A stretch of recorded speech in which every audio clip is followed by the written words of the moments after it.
it bothers me when people are dishonest about the consequences. Make no mistake, us pulling out of Afghanistan will be devastating to Afghanistan.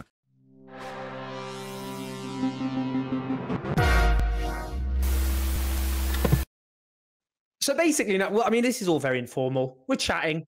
I'm live on your feed. This is going to end up obviously posted on my channel at some point. Of course. But I don't know this. I don't even know how this is going to work. It's a strange dynamic. I've never interviewed someone whilst also live on. Not really an interview. It's a chat. I should just say quickly, without getting a little bit heavy at the beginning, I have just found out that one of my comrades and friends has died. Dawn Foster, who's a brilliant British socialist writer.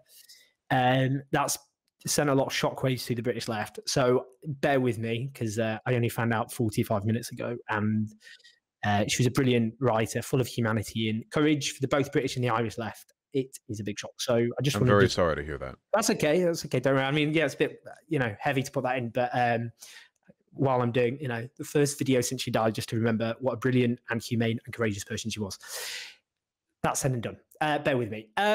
So, do you know what? Just hit me. What is the function of being a left YouTuber? I mean, very basic question. Like, why are we? What are we doing with our lives? God. And why? What's your what's your purpose? Come on, hit me with it. Existential. The internet is, at the moment, by far the best cost investment to eyeballs on your content ratio that you can get for producing any kind of political media. Nothing else comes close. You can produce pamphlets, you can stand out in a street corner and scream at people, you can attempt to unionize, you can get a television show, you can do anything and everything. Nothing comes close to the potential of the internet. You can reach, you would know this better than I, because you're quite a bit larger than I am, but with essentially no budget, you can reach millions of people. It's extraordinary and unprecedented. And I think this is an avenue that leftists need to explore more aggressively. The thing is, we don't have money. Not compared to our antagonists, at the very least. Business interests in the right, they're far more interested in and willing to pump money into their ventures. They're more capable of financing their political operations. So, in the absence of that, what we do is we take advantage of the cheaper route. Right now, online is that route. For a long time, YouTube had very little left-leaning representation. It was dominated by these sort of anti-feminist skeptics who were maybe not explicitly right-wing in every respect, but at the very least they signaled in that direction. It's only over the past few years that things have improved in that respect. And the whole point of so-called breadtube, and for those who don't know what I might let you explain what breadtube is, actually, because some people might not know what the hell I'm talking about. They don't half the time, for not their fault. It's often because of my meandering nonsense that comes out of my mouth. But with what, as far as I understand it, part of it is trying to game the algorithm, because what YouTube will do is you'll often get, I don't know, a guy who'll accidentally or click on something and then end up down a kind of rabbit holes of 15 feminazis humiliated. And then they keep going down like various other wormholes and then end up completely radicalized and all the rest of it. And my understanding is so-called breadtube, which I'll let you explain, is partly trying to go, well, we will kind of go into what those algorithms are. So actually our videos will be recommended, and there is the antidote to cure them of their radicalization. I think it's just about giving people an alternative explanation to problems that they don't necessarily understand. For example, if people, like, say, your average YouTube viewer, like a young guy, not like some wizened academic, but like a young, like, dumb kid or whatever, is going on YouTube, and all of the videos that they're consuming, gaming content, has these complaints about SJWs taking over gaming, they're putting women in to pander to the feminist Nazis or whatever. Even if the messaging in these videos is not explicitly political, they're going to be guided in that direction.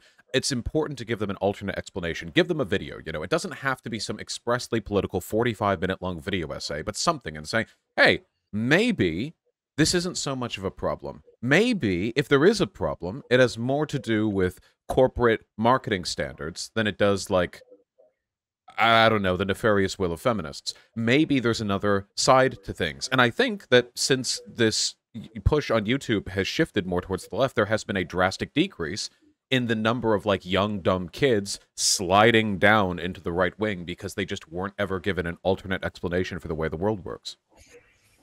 So I'm interested in your theory of change, because I know this is a big schism on the US left at the moment about, say, the approach to the Biden administration. Some would go, look, just, Biden, his whole record, very much from the neoliberal wing of the US Democrats, long history of supporting imperialist wars of aggression, worked with racists, which even his now Vice President Kamala Harris during the presidential debates for the nomination called him out explicitly on allegations, of course, of sexual harassment from women. This guy is that's one. He's the Democrats, unlike the British Party of Labour, with all its many faults, but this is a corporate party backed by the liberal or centrist wing of the US ruling class. And another would go, well, actually, the Democrats are more amorphous than a Western European style political party. And there is a rising left, which the Bernie Sanders campaign helped mobilize, and the AOC and the Squad really helped galvanize further. And in conjunction with social movements, you can drag them to the left and put pressure on the Biden administration to do more progressive policies than they otherwise would have done. Where do you stand in all of that? I think that it's fairly obvious to any left-leaning person in this country that the Democratic Party is either incapable of or being unwilling to be our glorious social democrat saviors, that there's too much of a moderate bent to the party. I don't like to think of the Democratic Party itself as an agent for positive change. I like to think of it as a great beast or a vehicle that we can use and exploit to our own ends. When Bernie Sanders ran, he didn't win twice, 2016, 2020, but what he did get was a soapbox to speak upon. He reached millions of people, hundreds of millions. And since then, there has been a drastic increase in almost every measurable empirical indicator of left-leaning participation in this country, in almost every way, from people's political opinions, IWW and DSA membership, everything. Just everything went up because you had a guy like him and he had access to basically the largest stage in the world, which is the United States presidential race. The world rocks when people speak on those stages. That's just the system that we live in. So we should take advantage of that to the best possible extent. Will the Democratic Party ever be used in and of itself as an effective vehicle for change? I don't know. But what I do know is that right now, because of the way our electoral system works, there really isn't an avenue for some kind of revolutionary alternative to the two-party system. Without ranked choice voting or any kind of institutional support for parties outside the Dems and the Republicans, we're kind of limited to those two avenues. The right knows this. Fascists and neo-Nazis have spent decades infiltrating and exploiting the infrastructure of the Republican Party to get their messages passed to great effect in some cases. We must do the same, and we must do it more effectively than them, because, of course, we want to make the world better for all. They want to make the world significantly worse for a great many people, and, well, arguably worse, but somewhat less so for a smaller group of people. I'd say that our aims are somewhat more legitimate than theirs in that respect. So in terms of the current state of play with the US left, because it is fascinating watching the debates, because, I mean, given the state the British left is currently in, which is not ideal, largely because the Labour Party is a far more, well, it's a more typical political party in which it's possible more to centralize control if you have the levers of power within the party. So take selections, like in the US system, you have these primaries that enables an Alexandria Ocasio-Cortez to be selected and the rest of the so-called squad. Very difficult in the British context because they stitch up selections for seats and all the rest of it. And basically the left is getting a massive kicking, and the left, since the 2019 general election, is very disorientated and demoralized. And I'm just wondering, with the US left now, I mean, you do, sometimes I'm not like, oh, do you want to swap your problems? But it is a case, guys, look what's happened to us. Because I look at them and go, well, you've got Bernie Sanders is seen as a legitimate political actor who is respected, one of the most popular politicians in the country. You have the Squad, AOC, who came down from socialist heaven one day and is one of the best communicators, not just for the left, but for any political movement on earth, probably. You've got the new fresh blood, great charismatic leaders of the left, and you've got like the DSA has exploded, the Democratic Socialists of America. You've got all these big movements. You've got BLM, which have really galvanized. And but it seems to me a lot of the left in the US are just quite angry at the moment, and often angry with the Squad, often angry with Alexandria Ocasio-Cortez. I mean, sometimes when I see her being dunked on by left Twitter in the US, I'm like, are you joking? You've got the best communicator on earth, and you're not happy with it. Yeah, I mean, where do you stand on that? What do you think? Do you think, I mean, is the US left, despite, is it incapable partly of understanding its gains? Or is it actually a case of, well, actually, the left, when it gets into Congress, actually ends up being assimilated by the power structures they exist to fight against? And actually, they've got a point, the Twitter left, that actually these guys, they might be great and all the rest of it, but not beyond accountability. They need to be held accountable, and they are being assimilated by those power structures. The problem, the problem I have is it feels like a lot of left-leaning people are utterly consumed by the aesthetic of left-leaning victory without understanding the practical consequences of what that would look like. Throughout all of human history in the United States, we have made great gains in the left, labor unionists, union organizers, socialists, anarchists in the street, DSA types, IWW types, but it has never been some glorious revolution. It's never been some massive systemic overhaul. It's been by pushing and pushing and pushing as hard as we can, and then getting a conciliation, you know, a conciliatory gesture from the establishment. And that was never enough, but it did make people's lives better. We got the weekend. We got the 40-hour work week, you know. We got minimum wage. We got an end to child labor laws. We made improvements, and those improvements were good and worthwhile and worth defending. The problem is there are a lot of people who have allowed themselves to believe that the only real progress is revolutionary progress, and therefore anything short of that is a waste of time. The problem is this fundamentally misunderstands the way in which you build revolutionary power. You need numbers, and you can't do that by ignoring the institutions that allow us to reach the greatest number of people. It's not 1917 Russia. You don't build, like, working-class solidarity by riding on a horse cart from town to town and yelling in the town square anymore. We're past those times. You engage with the systems that exist, you get as loud as possible, you try to bring people over with very basic messaging that speaks to the quality of their lives. And the fact of the matter is, most Americans are not at the stage where they're willing to hear, let's die on the streets to overthrow the bourgeoisie and secure the glorious proletarian dictatorship. This is not where most people in America are. This is not where most people are anywhere in the world. It's a waste of time to set the bar for revolutionary participatory action at that.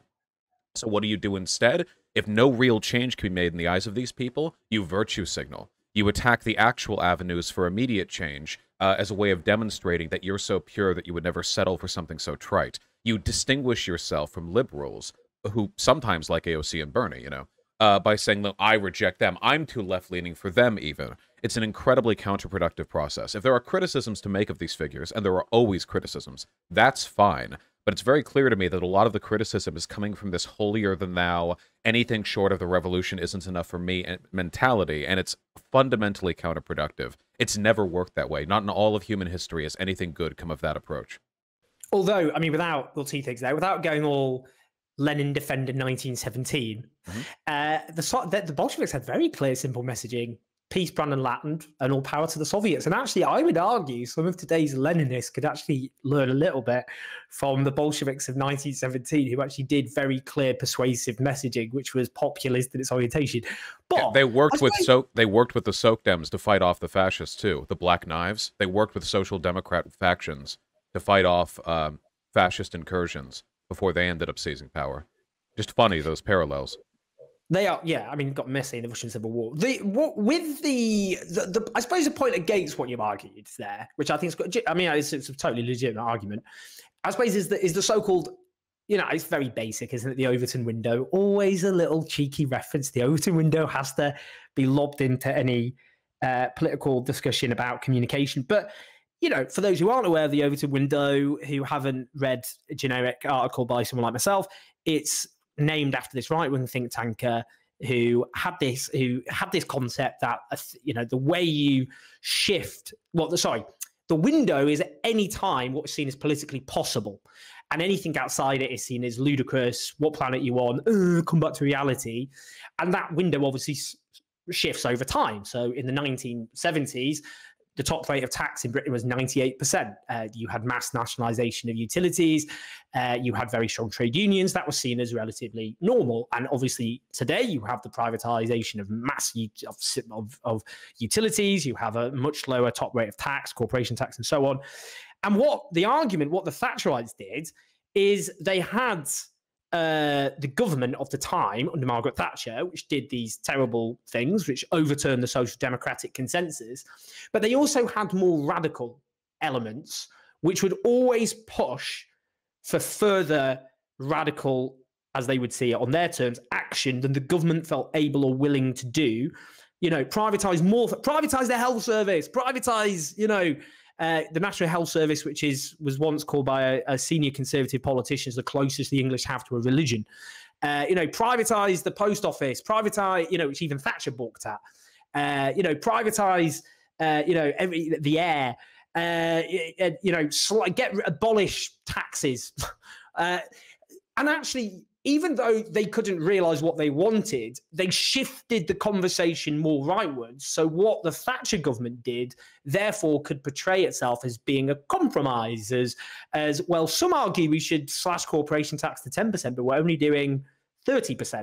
Do you see what I mean? I mean, isn't that a strategy the left can learn from? Of course, because like even the Republicans, at least in this country, and of course I'm speaking with more familiarity here, Republicans will constantly propose the most ludicrous nonsense, completely impractical, unfeasible. The complete privatization of our education system, like with Vaush, for example, they'll push for this. They'll talk about like the elimination of all welfare. They'll talk like when you listen to a Republican talk about policy, they are not at all limited by the confines of reality because they aren't actually attempting to propose policy. They're getting the public on their side. They're invoking the moral panic. When Democrats talk about policy, oh, it's so measured, we want to allocate this amount of money to this end, and it's wonderfully pragmatic. Don't get me wrong. I do appreciate being grounded in reality, but it doesn't do much to really give the public a taste of the potential that could be found if we were to move further from the center, The Republicans are always priming people for that next big step.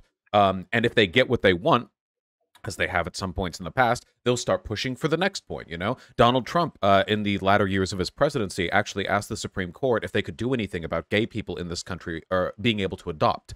There have been multiple challenges to, like, really fundamental civil rights, such as, like, abortion in this country, that nobody would have thought possible in the past. It's not just about proposing policy. It's about getting people on board with the radicalism.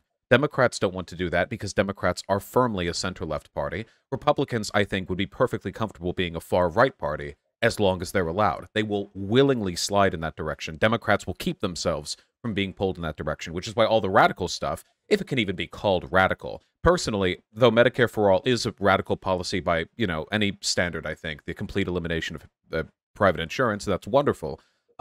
Compared to some of the stuff Republicans say, I don't even think it's that radical, frankly. I mean, the Republicans will say this ludicrous stuff, like completely detached, and then Bernie Sanders gets, ragged on for this. No. I think we need to be more aggressive in this respect. Pragmatic policies now, but look at the future ahead. Look at the horizon, okay? Because that's what they do, and it works.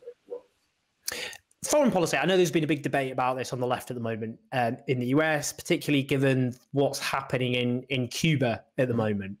Now, I'm interested in this debate because look, I get attacked on foreign policy, either when it comes to, either I'm a stooge of Western imperialism or a stooge of various foreign dictatorships. But what I'm interested, take Cuba at the moment. Cuba, there are these protests taking place. It's fascinating. There are protests currently taking place in South Africa, but the way they're portrayed by the media is really rather different. It isn't portrayed as, suggesting that this is, in South Africa, where despite the end of apartheid, we've had various neoliberal policies which have been pursued since. The lives of many of the black population in South Africa have actually deteriorated as a consequence since. But within Western, the Western media ecosystem, you wouldn't look at these protests as indicative of the failures of the neoliberal system in post-apartheid South Africa. Now, in Cuba, obviously, we could talk about the gains of the Cuban Revolution. Life expectancy increased by 20 years, under 5 mortality decreased by around 15 times. Obviously, a health system which is world-class, a slightly higher life expectancy than the US. If we to compare it in the neighborhood, life expectancy in Cuba, 78, Haiti, 64. These are obviously phenomenal gains that have been established because of the Cuban Revolution, which obviously overthrew Batista, which was a client dictatorship of the US, in which, as anyone who's watched Godfather Part 2 can testify, was dominated by various mafia, gangsters, landlordism, all the rest of it.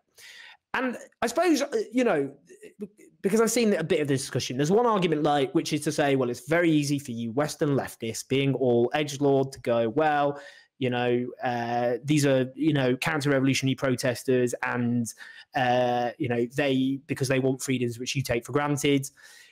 I suppose the issue is, it is true, is it not, that Cuba is a few kilometers away from the global hegemon, which has strangled its economy worth hundreds of billions of pounds, the economic cost that Cuba has suffered, and has invaded it, has besieged it, has attempted various attempts to overthrow, including killing Fidel Castro by coming up with exploding cigars. Quite a few times, yeah. A lot, yeah. He outlived a lot of US presidents, to be fair. But I think, so, I mean, without, you know, that isn't, I'm a democratic socialist. I see socialism as the democratization of every sphere of life. And Cuba is not the political system that I would aspire to. But is it not, do you think, incumbent on those of us on the left, in your case, a global hegemon, in my case, a kind of third-rate, but nonetheless imperialist power, to say, well, actually, the priority now for us is to demand the end of the embargo, to demand the attempt to asphyxiate Cuba, which the US government has pursued under every single administration. Shouldn't that be the focus? Yeah, to me, this is a very easy line to walk. It's not so much a line as a very wide boulevard, okay? So there are two positions that I hold. I don't think they contradict each other at all, you know? First of all, obviously end the embargo. Everybody wants to end the embargo, except for the United States and Israel. Okay, this is an uncontroversial opinion in every imaginable respect. And including my own government, even the puppet of the US calls it an illegal embargo. Yeah, it's just like everyone agrees on this, you know? So that's one. Additionally, there are plenty of bad actors in the Western hegemony which are trying to use this set of Cuban protests as some kind of grand attack on, like, communism in Cuba. Now, of course, me being the sort of purist that I am, I don't consider what the Cuban government has as being a kind of socialism. It's certainly not, you know, capitalism, some kind of semi-authoritarian mixed market system. But whatever the case may be, there are plenty of bad actors in the West that will use this as an attempt to delegitimize the broader project of anti-imperialist action around the world, in Cuba and elsewhere. And these people must be resisted. When people like Candace Owens are talking about how the voice of the Cuban people is being heard here in America, they're completely full of it. They're liars. They do not care. They weren't talking about any of the other uprisings, what's happening in Chile, what happened in Bolivia. They don't care at all about what's happening in Colombia. They don't care about any of this. It's just because Cuba's the communist country that they will all rally in support of it. They're completely disingenuous, and the only thing they want from Cuba is more business rights from America. Okay, that's it.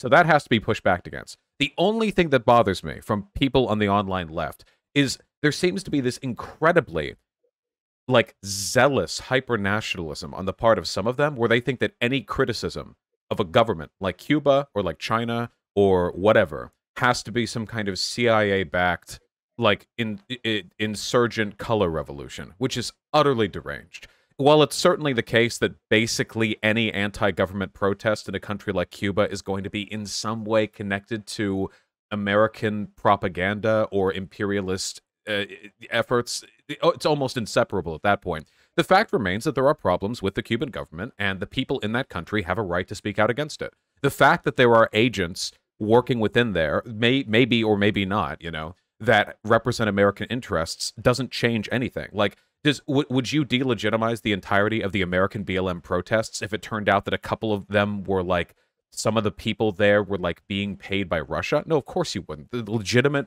underpinnings of the protest must be recognized, and you cannot claim to be a revolutionary government if you turn your back on the people who enacted the revolution as soon as you take power. It's very simple. Just support the protesters in their criticisms of authoritarianism and government austerity, but also keep America's hands off. I feel like that's a very easy line to walk, but so many people struggle with this, you know? Yeah, I mean, you're right. Look, I support, as I said, socialism, democracy to me are just interchangeable. The whole point of my, the critique of capitalism I have is that it can never be a true democracy because it's always subverted by the interests of those with wealth and power, who game the system in their interests and have responded to universal franchise and democracy being won by struggle, by corrupting it to ensure an unequal distribution of wealth and power so their property and their power is protected.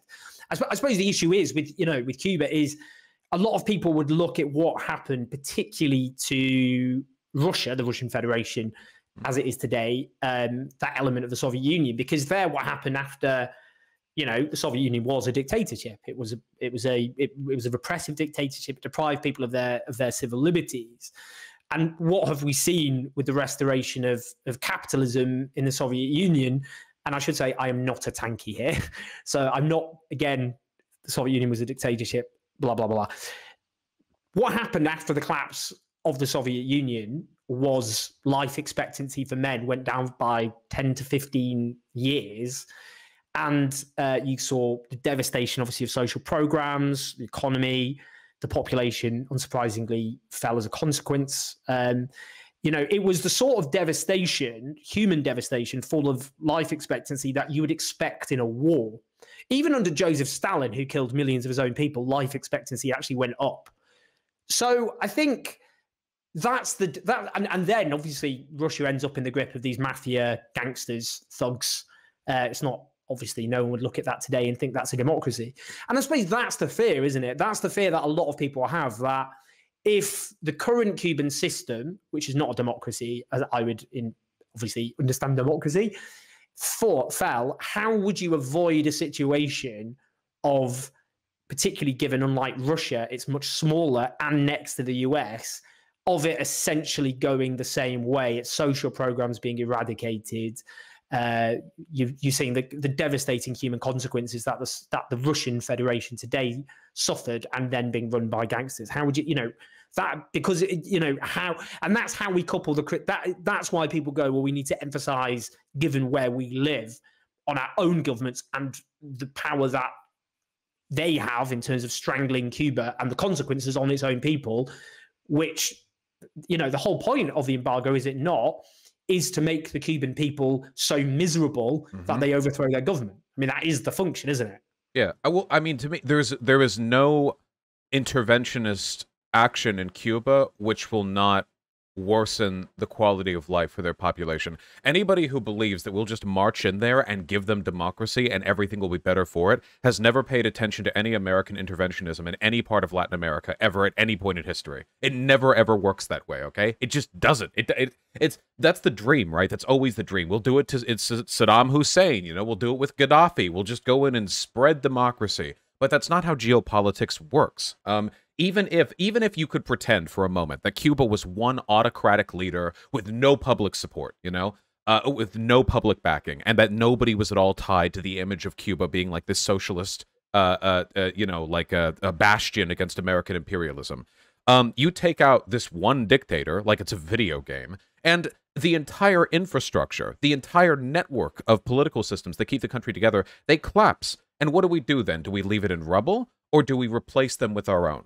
Or do we kind of replace them with our own by facilitating the democratic election of subsequent leaders, that we oversee, of course? And this never, ever, ever works out. Ever. It just doesn't.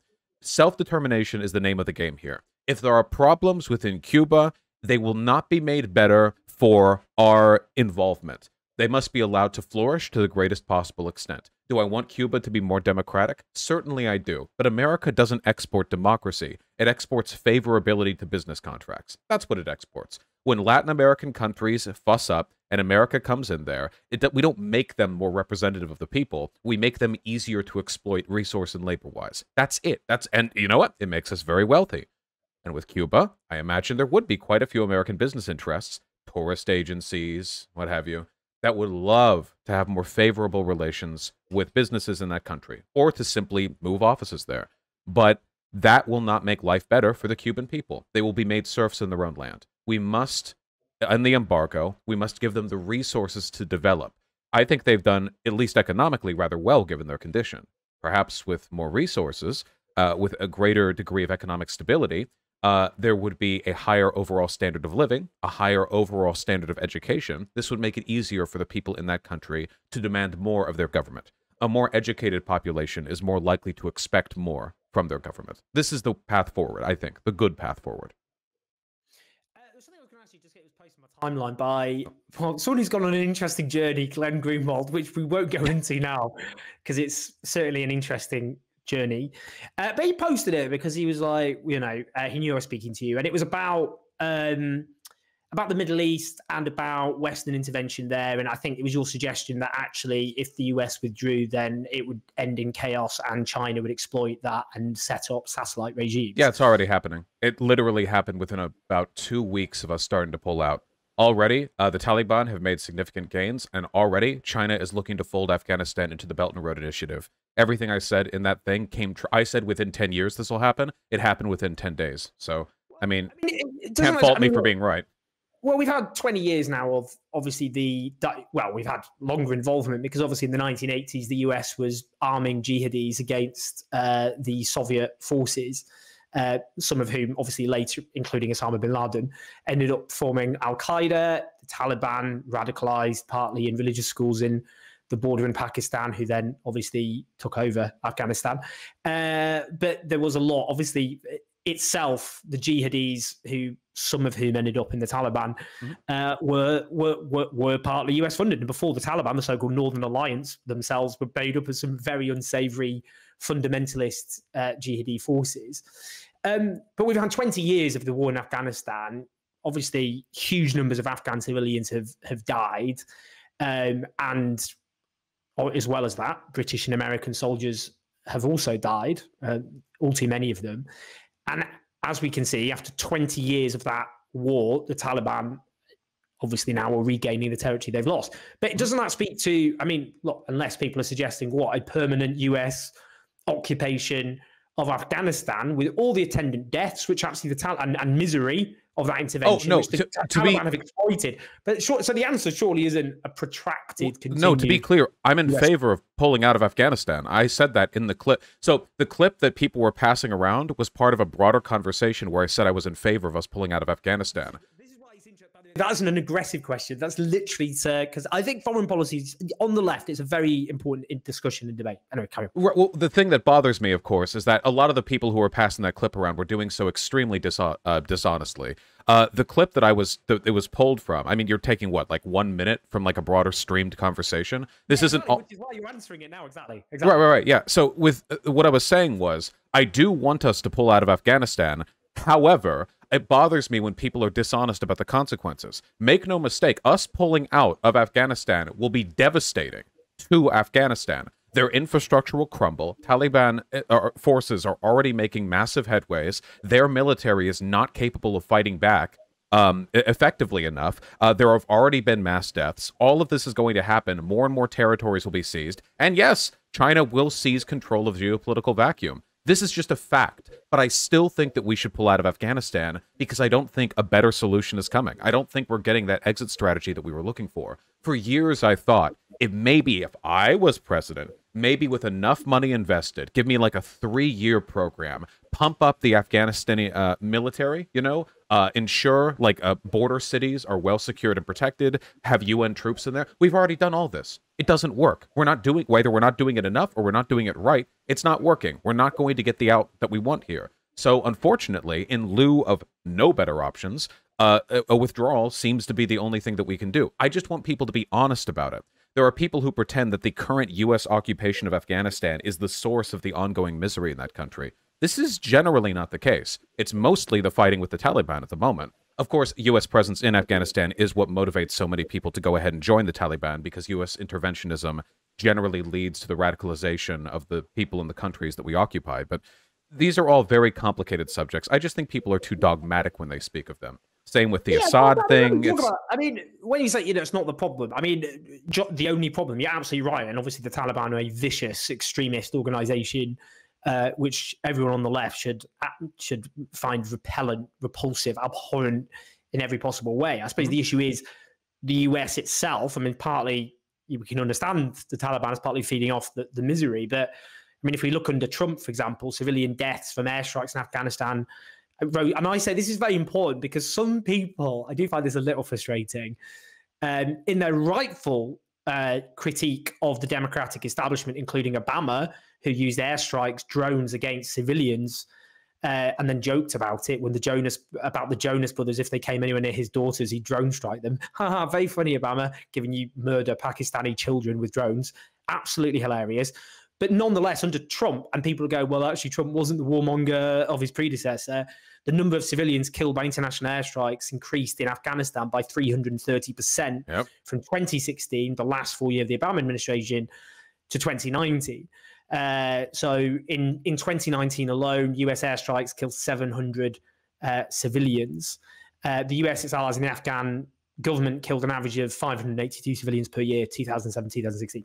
So it's part of the, I mean, you're right, there is a problematic brand of so-called anti-imperialism, which will only zone in on atrocities committed directly by Western imperialism. I'm going to be honest with you.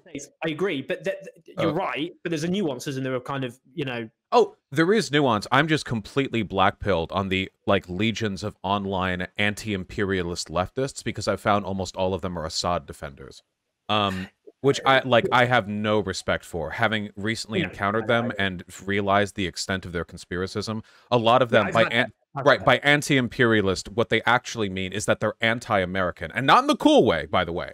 I'm anti-American in the way that I think that America, the institution, the nation, has failed its people. There are ways we could use our wealth and power. We are not. We're using them poorly. We're using them to hurt people. I'm anti-American because I want America to be better. They're anti-American because they've just found other countries to defend. Mostly, it seems, Russia.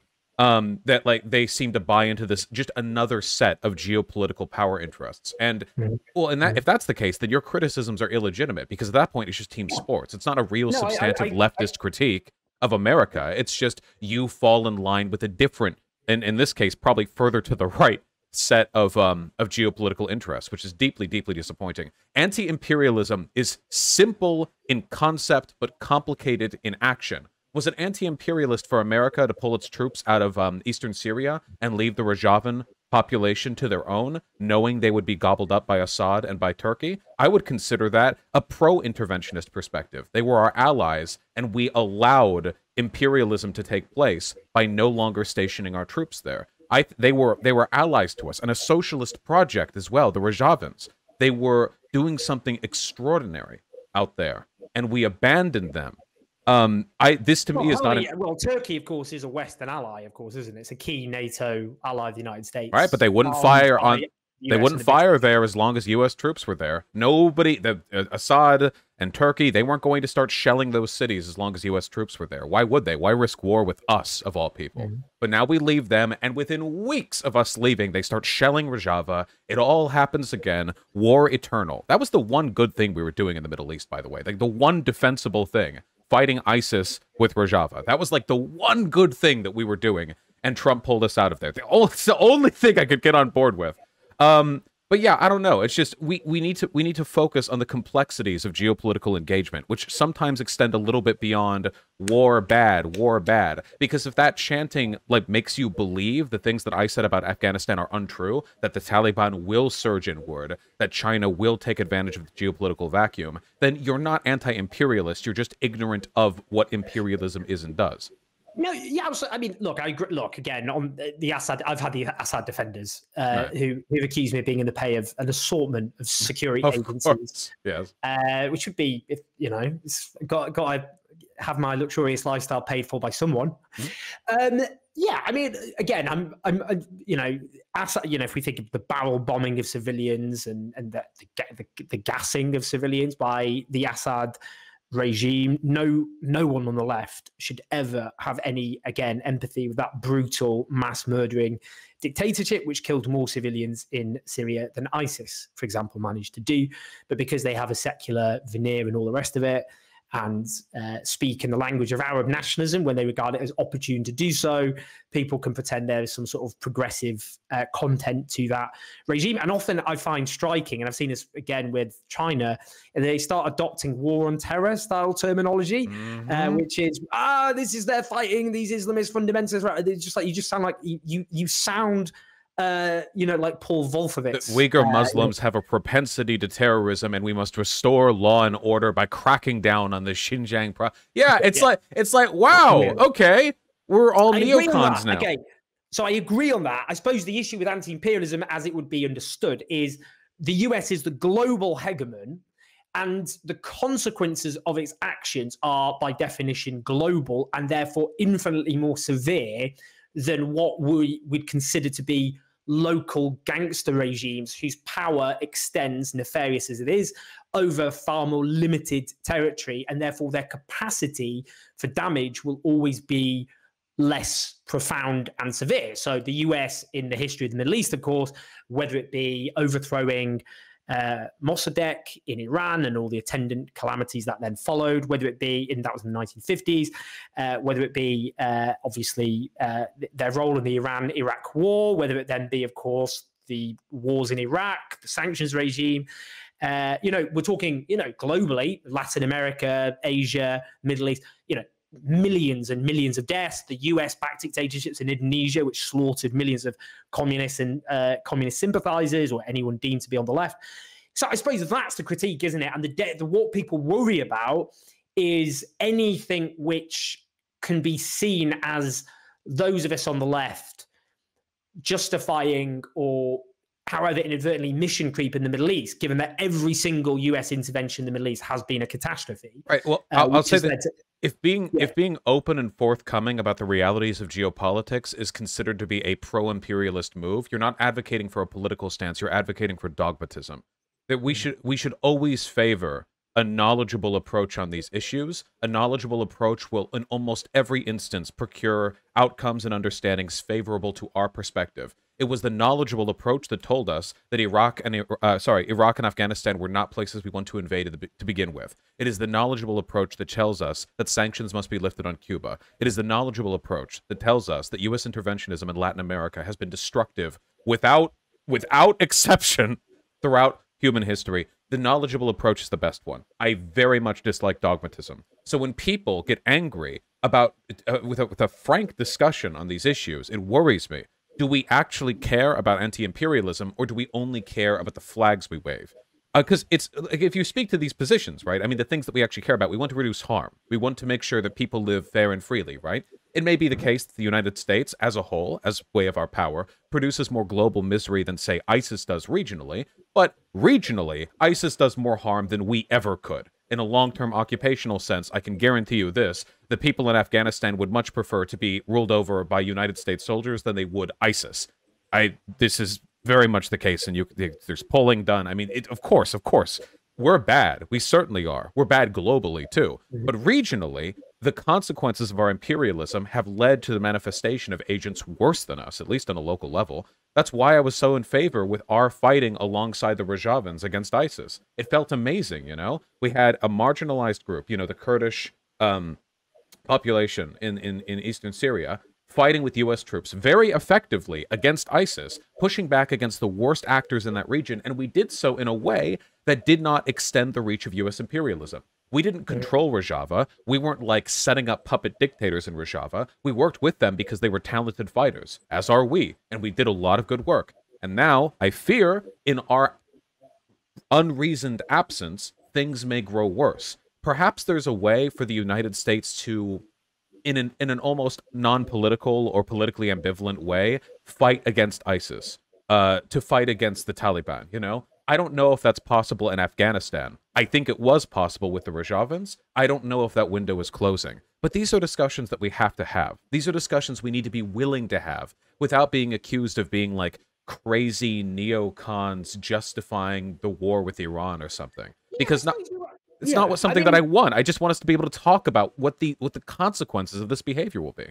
Yeah, of course. As a socialist, you should be a universalist. You believe in the emancipation of all humanity from all forms of oppression and exploitation and horror, and you don't descend into cultural relativism, which I have seen some on the left do, almost by suggesting there's, that certain peoples are incapable of democracy. Yeah, I've seen it too.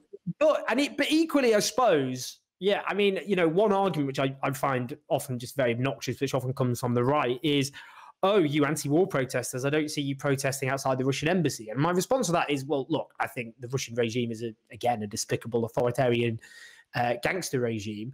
The difference is as citizens, we have power and influence over our own governments at least some, limited often, but we have some power and influence, that when they commit wars of aggression or support foreign dictatorships, they're doing so in our name, whether we like it or not. And we have some leverage through collective power. And obviously, we don't have any collective power over the Russian government, which is treated anyway as a hostile entity. And I suppose the danger is all we look like is, we're protesting is like, what do we want? A war with Russia or something? Do you see what I mean? It's kind of the reason we focus on the crimes most, which are committed by our own country or by clients of our own country, isn't because we're oblivious or we don't care about the horrors of Assad, who barrel bombs his own people and gasses children. It's because we have some power over whether or not our own governments send weapons, which we have paid for, to slaughter people in Yemen, which is the biggest humanitarian crisis on earth, as the Saudi-led coalition armed and backed by our governments. I've been to a Yemeni refugee camp. I've seen the horror. So, I mean, do you see what I mean? That's why I always think why our focus is always there. We have a responsibility to address things from our perspective, not because we abandon the internationalist approach, but I mean, largely because, like you say, we have limited influence.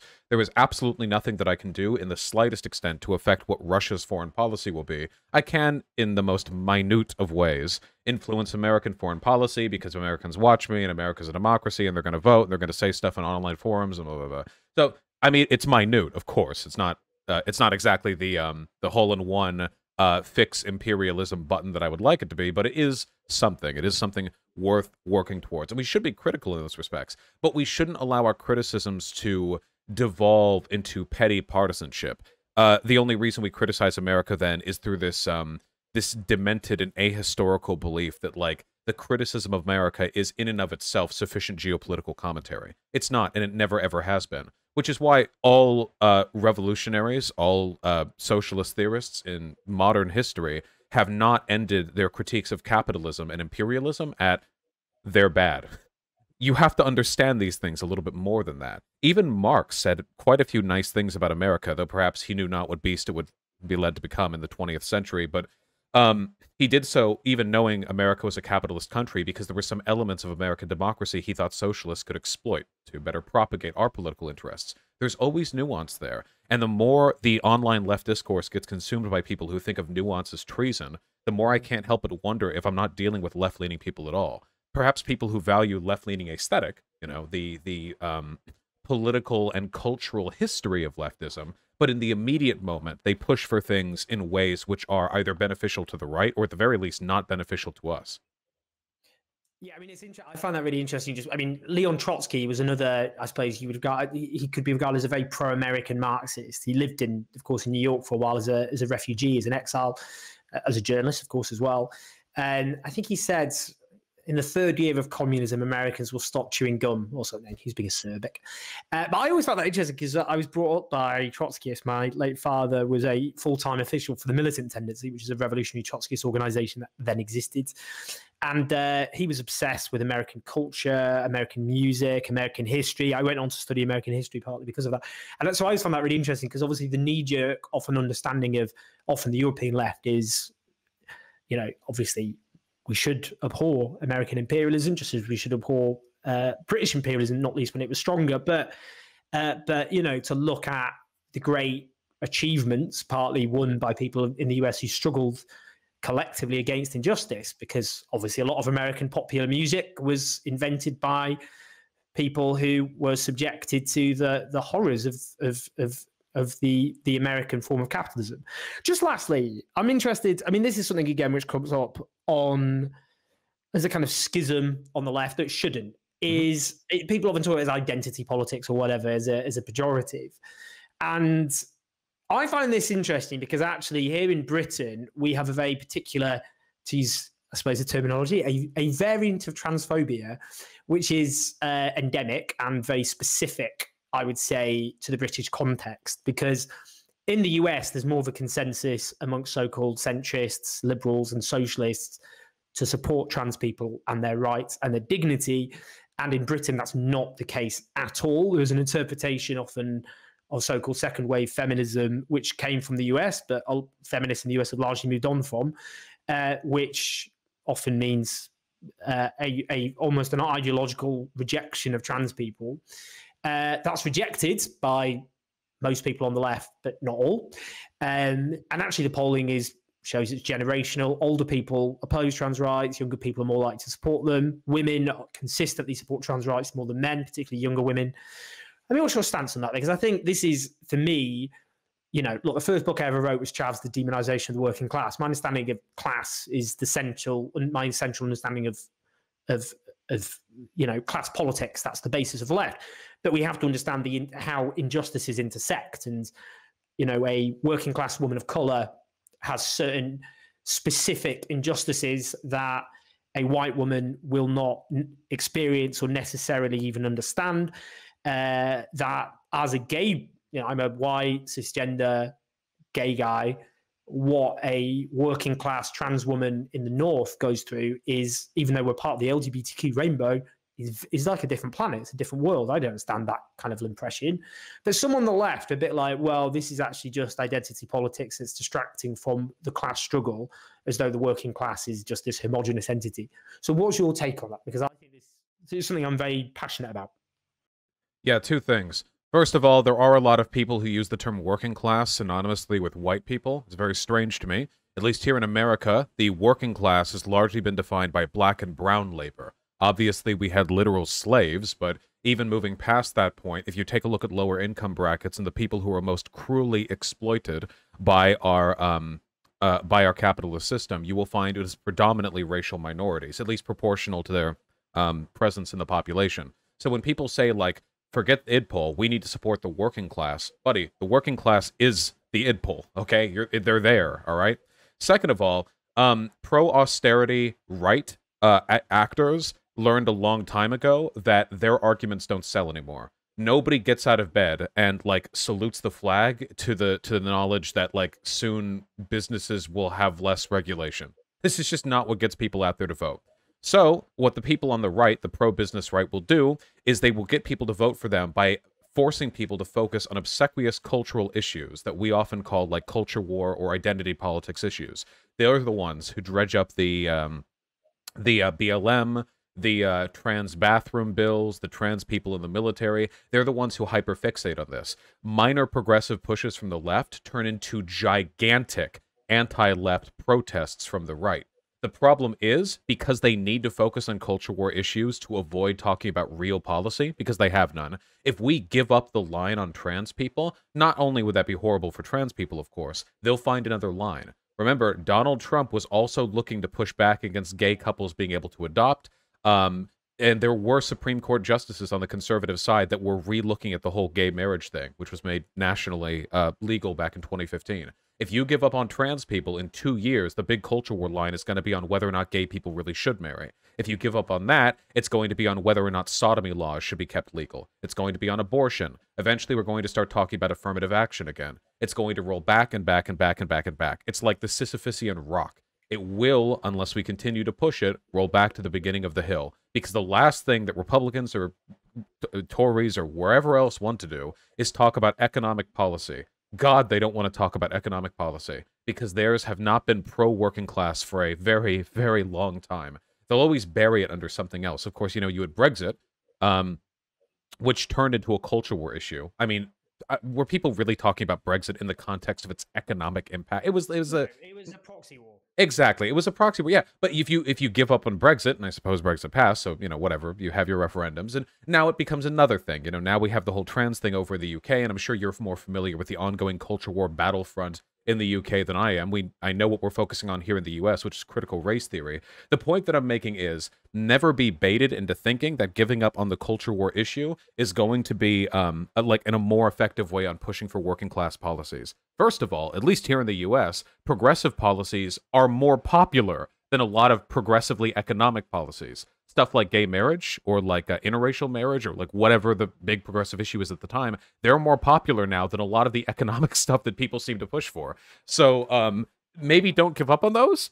Just focus on them on ways that matter, Don't buy into like this weird like white managerial class Robin DiAngelo tier. We need to fight against racism, so we're going to dedicate every single political speech to a 20-minute spiel on how like the racial consciousness in America must be, you know, consolidated and made more substantive, because that does turn people off. But keep your messaging clean and simple. We're anti-racist. We don't like racism, but here's what we have for you. Here are the things we care about. Here's the message we have for you. You know, if you're pro-racism enough that none of this sounds good to you, then okay, but we're sticking by this. Sometimes we get so lost in the weeds, and people on the left will try to advocate for policies that only really make sense to people who have like a degree in gender studies or like a degree in you know, sociology, and that doesn't turn on voters. But we shouldn't give up in the broader prospect. Does that make sense? I kind of rambled there, but that's what I think. Yeah, I mean, for me, you know, the way I understand when we talk about that, because I always think the culture was an unhelpful descriptor, which is in a sense on the terms of the right, because culture war for me, I generally understand it as backlash against the struggles of women and minorities for their rights, acceptance, security, dignity.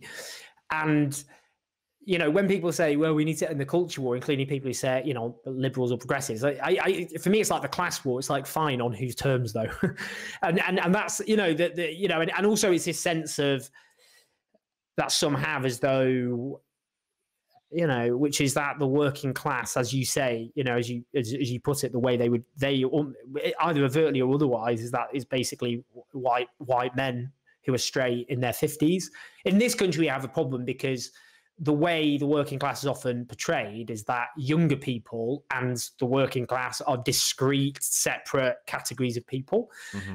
When actually, obviously, younger people in this country, home ownerships collapse, they don't have capital, they're saddled with debt if they go to university, they're often in precarious jobs, but they're young, and if they've got a degree or whatever, they can't be working class. When you get older people who own their own homes outright, who rightly have their pensions and so protected, and have socially conservative views, and they're seen as the authentic expressions of the working class, and they cannot be alienated at any cost by people talking about the rights of trans people, when actually, to be honest with you, no one's really talking about, you know, the rights of trans people, other than often obsessive transphobes in the internet and on newspapers. Yeah, they don't even, like, what is the Democratic Party? Again, I speak an American-centric perspective, but what does the American Democratic Party even really say about trans people? It's not that often. Like, really, it's not a huge point of focus. It's more like, and they should have the right to use the bathrooms they want, and you know, you know, we support them. Like, but that's it. The line is pretty simple.